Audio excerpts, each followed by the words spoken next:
Airports look chaotic, but nothing here is accidental. Every line you join, every announcement you hear, every random rule you bump into, it's all part of a system designed to shape how you move, how you behave, and how much you spend before you ever reach your gate. But once you understand how this place really works, you stop being just another traveler and start navigating the airport like an insider. So, let's break open the first secret. And trust me, it starts with a seat you've been overlooking your entire life. Secret number 1. The exit row manipulation game. It always starts with a seat, one that looks completely ordinary, until you realize it's the single biggest upgrade you can get without spending a cent. The exit row.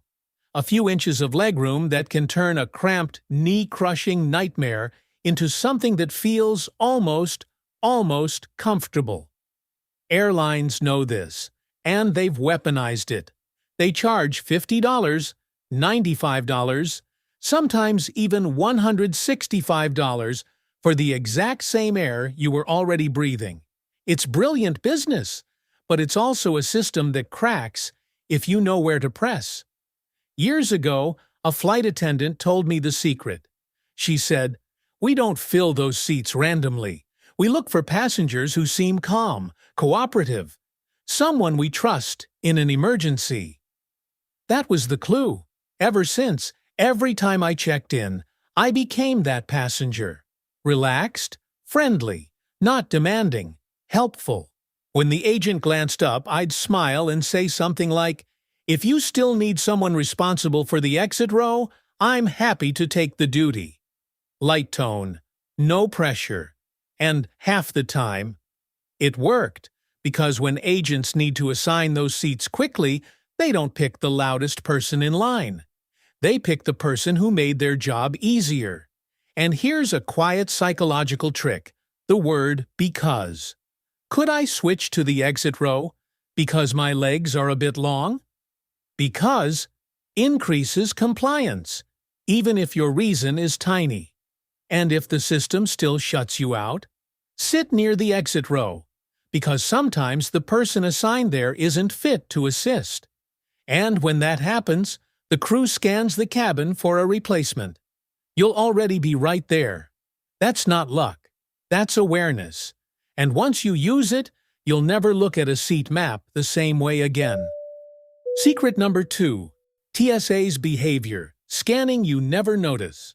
Before we continue, remember that the TSA is a U.S. government agency responsible for transportation security within the United States. At the security line, most travelers are focused on the obvious: the bins, the belts, the laptops, the shoes. But while you're juggling all that, the TSA is watching something completely different. They're watching you. Not your bag, not your ID, your behavior. For years, the TSA used a quiet internal system called SPOT, screening passengers by observation techniques. It sounds like some advanced psychological science, but in reality, it was little more than guesswork wrapped in an official acronym. Officers were trained to study your face, your posture, your hands, looking for tiny stress indicators that supposedly revealed suspicious intent. A long yawn, a shaky exhale, eyes darting a bit too much, sweating when the room isn't warm, even looking pale after shaving a beard. Any of these could quietly flag you for additional screening. The problem? It didn't actually work. Government audits tore the program apart, saying there was zero scientific evidence that any of it reliably identified threats. But instead of abandoning the idea, the TSA simply rebranded it. Same techniques, new name, fresh funding. And the strangest part? They don't track race or identity when flagging people, which means patterns of bias can happen with no record, no oversight, no accountability. So how do you avoid getting singled out? You don't fake calmness. You practice it. Don't overact innocence. That's the rookie mistake. Don't stare around the room like you're trying to look harmless. don't freeze your face into a forced smile. Experienced travelers look one way: relaxed body, steady breath, polite tone, minimal chatter. Move like someone who's done this 1,000 times, even if you're panicking inside because you forgot a bottle of water in your backpack. Because here's the irony: the harder you try to look innocent, the guiltier you appear. Blend in. Be natural. Let the system see nothing to misread. TSA can't read your mind, but they'll gladly misunderstand your nerves. Secret number 3. The gate agent surveillance game. Most travelers think the real battle begins when boarding starts, when the lines form, when groups are called, when the scanner finally beeps. But the truth is, by the time you step into that line, the game is already over. Because gate agents? They've been watching you long before you realized you were being watched.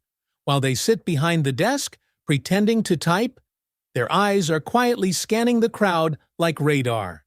Every few seconds, a glance up, a quick assessment, a mental note. They're not looking for faces. They're looking for bags, oversized carry-ons, bulging backpacks, hard-shell rollers that look suspiciously too big to be true. And here's the part most travelers never see. They pre-select who they're going to pull aside before the boarding process even begins. They tag you in their head, so when you walk down the jet bridge thinking you're safe, that "Excuse me, sir, I need to check that bag" moment isn't random. It was decided 10 minutes earlier. I once watched a passenger confidently stride toward boarding. His roller bag just a little too full, but close enough to pass. Halfway down the jet bridge, an agent stepped out and stopped him cold. "We'll need to gate check that." No debate, no negotiation. He never had a chance, because the agent had already marked him the moment he walked up to the seating area. So how do you avoid becoming one of the chosen targets? You don't hide your bag. You stop highlighting it. Keep it low to the ground, close to your legs, not swinging in front of you like a neon sign saying, "Look at me." Choose neutral colors, especially black. Bright bags stand out. Black ones disappear into the crowd. And here's a subtle insider truth. Soft bags blend in better than hard cases. A soft duffel or backpack can compress, flex, and look smaller, while a hard suitcase looks oversized even when it isn't. Gate agents aren't trying to catch everyone. They're trying to catch the passengers who look like problems before those problems slow down boarding. It's not about hiding, it's about not inviting attention in the first place. Because once a gate agent decides your bag looks off, there's almost nothing you can say to change their mind. In the airport system, surveillance doesn't start when the scanner beeps. It starts the moment you sit down and think no one is watching. Secret number 4. Commission traps behind bag enforcement. Here's something most travelers never see: the moment when gate agents stop being gate agents and start becoming salespeople. Because at certain airlines, especially the ultra-low-cost ones, bag enforcement isn't just policy, it's profit. Companies like Spirit and Frontier have built a quiet incentive system behind the counter. Every time a gate agent flags a bag as oversized or non-compliant, they can earn $5 to $10 in commission. It doesn't sound like much, until you realize they might flag dozens in a single shift. Suddenly, every extra inch of your backpack, every slightly expanded zipper on your carry-on, is money in someone's pocket. And that's why those viral videos you've seen, the arguments, the confrontations, the bags that clearly fit but somehow don't fit enough, aren't accidents. They're incentives in action. I once watched a woman slide her backpack into the metal bin perfectly. It fit with room to spare. But the gate agent leaned forward and said, "It needs to go all the way in, ma'am." The customer pushed harder, confused. The agent shook her head. And the fee was already being printed. Because here's the sneaky truth. The gate is where you have the least power. You can't go back to repack. You can't dispute the measurement. And you definitely can't risk arguing and missing your flight. So the airlines know, at this moment, you'll pay. Swiftly. Quietly. With no refund and no recourse. That's why your bag choice matters more than ever. A compact, minimalist design, especially one that opens wide like a suitcase, looks compliant from every angle. Soft edges help. Dark fabric helps. Anything that makes your bag look smaller than it is helps. Because in 2026, bag enforcement isn't about safety. It's not even about rules. It's about a bonus system. And the easiest way to win that game is to make sure you never become the payday they're looking for. Secret number 5. The voluntary bag check trap. This one catches even seasoned travelers off guard, because the trap doesn't start with the airline. It starts with you. You're standing near the gate. Boarding hasn't started yet. The metal sizing bin is right there, practically staring at you. And you think, let me just check. Just to be sure. So you slide your bag in. Maybe it fits. Maybe it's a tight squeeze. Maybe it sticks out by half an inch. And that's the moment the gate agent's eyes lock onto you. Because the second you voluntarily test your bag, you've handed them the authority to say, sorry, it doesn't fit. You'll have to check it. You didn't break the rule. You confirmed their suspicion. You didn't get caught. You walked right into their inspection zone. And once your bag touches that sizing bin, you've essentially signed the contract. No arguing, no negotiating. And definitely no escaping the $60 to $100 fee that follows. I've seen travelers with perfectly acceptable bags get penalized because they just wanted to check. The agent wasn't even paying attention, until curiosity made the passenger step forward and expose themselves. The smarter move? Never, ever offer your bag for inspection unless they specifically ask. Keep it behind your legs, close to your seat, out of their sight line. If you're unsure whether it fits, test it somewhere else. An empty gate, a quiet corner, anywhere without witnesses. Give yourself time to adjust, reorganize, or shift weight if needed. Some pro travelers even use clothing with hidden compartments. Jackets or travel vests with pockets big enough to hide chargers, cables, toiletries, even a pair of shoes. Suddenly, your bag looks lighter and slimmer without removing anything essential from your trip. Because here's the truth. Airlines hope you never realize. They don't need to prove your bag doesn't fit. They just need to convince you that it doesn't. So the next time that metal sizing bin calls your name, resist. Because in this airport system, the moment you voluntarily play by their setup, you've already lost the game. Secret number 6. The rolling delay lie. If you've ever been trapped at a gate, watching your departure time jump from 20 minutes to 45 to an hour and counting, you've probably wondered, why can't they just tell us the truth from the start? Here's the uncomfortable answer. They can. They just won't. Because a big delay creates chaos. Announce a 3-hour delay up front, and suddenly half the passengers rush the service desk, demanding rebooking, refunds, hotel vouchers, meal credits. A nightmare for the airline. But drip feed that delay in tiny harmless increments? Just 30 more minutes.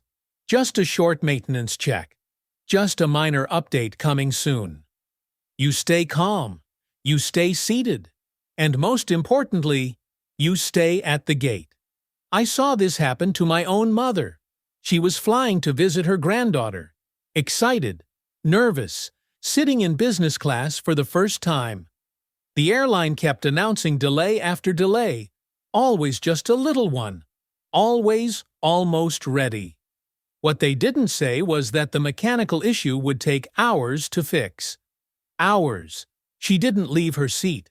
Not for the lounge she had paid for. Not for food. Not even for the restroom unless absolutely necessary. Because at any moment, they might call boarding. And that's the psychological trap airlines rely on. Short delays keep you obedient, keep you patient, keep you from exercising your rights.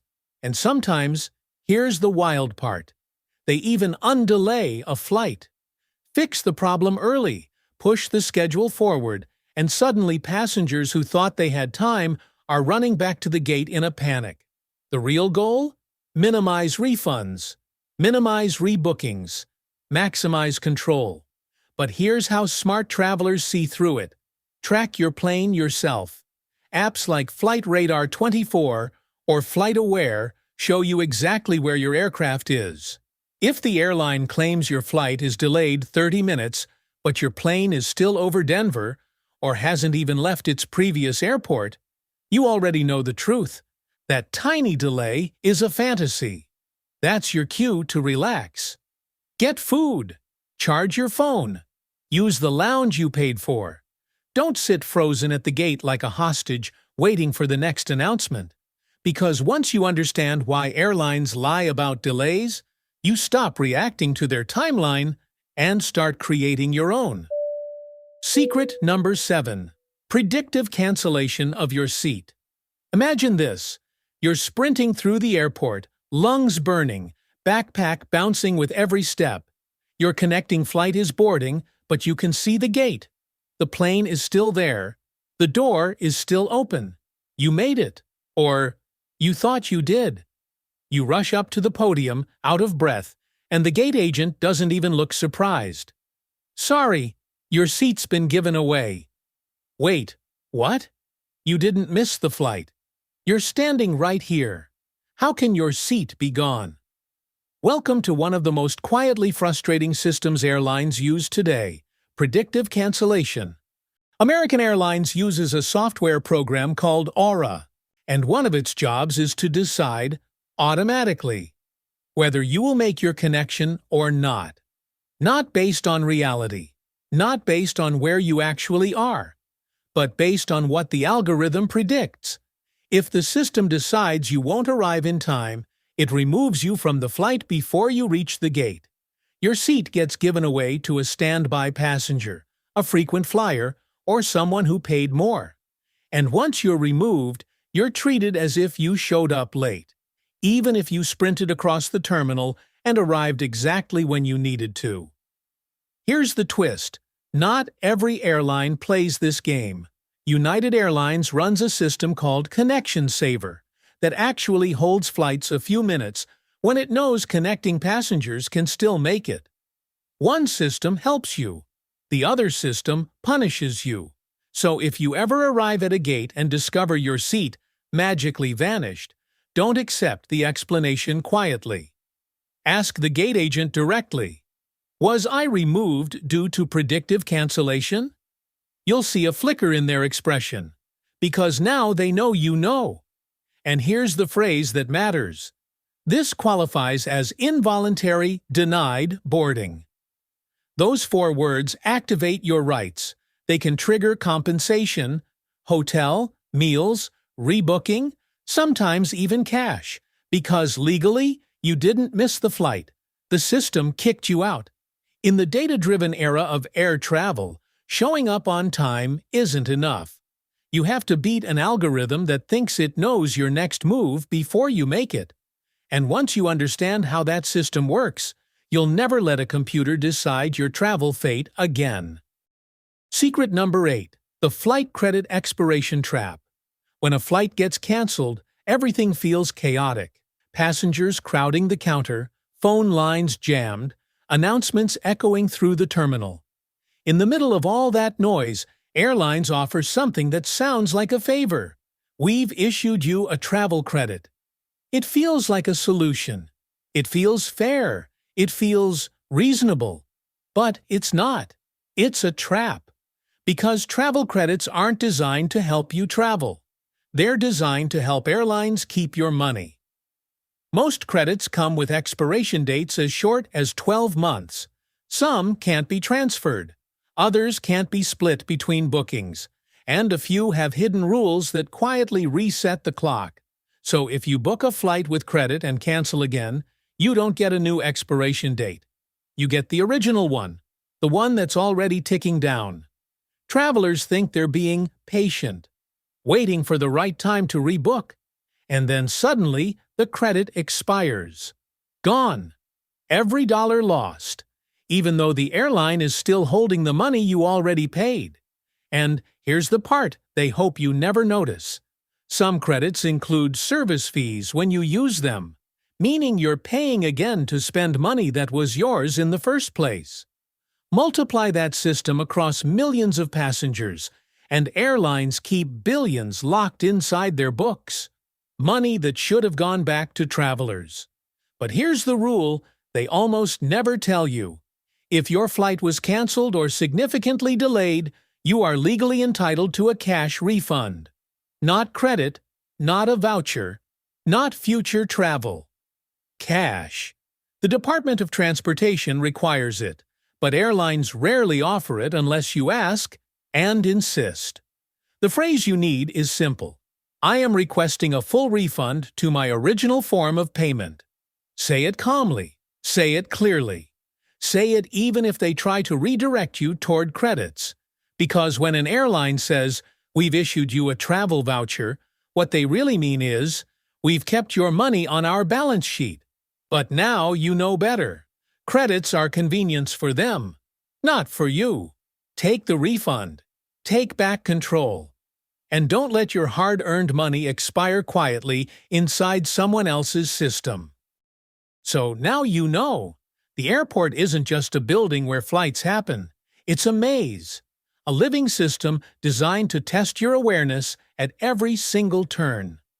From the exit row game that can save you $150, to the TSA's silent behavioral scans, to gate agents earning commissions off confusion, to algorithms that cancel your seat before you even miss your connection. None of it is random. None of it is accidental. It's a pattern, refined, repeated, disguised as policy. But once you see the pattern, everything changes. Suddenly, you know when to smile at the right moment, where to stand, which bag to carry, how to blend in, how to avoid fees, when to demand cash instead of credits, and how to stay 3 steps ahead of a system built to keep you in the dark. You stop being the target and start being the exception. So before your next flight, share this video with someone who always gets hit with bag fees, or the friend who never makes their connection on time, or the family member who keeps losing hundreds to unexpected airport surprises. Let them know it's not bad luck, it's a system. And now you understand how to navigate it. If you want more of the hidden side of air travel, the loopholes, the upgrades, the insider tactics airlines wish you never learned, hit that subscribe button, turn on notifications, and stick with Airport Tips. Because what you've seen today, that was just the beginning.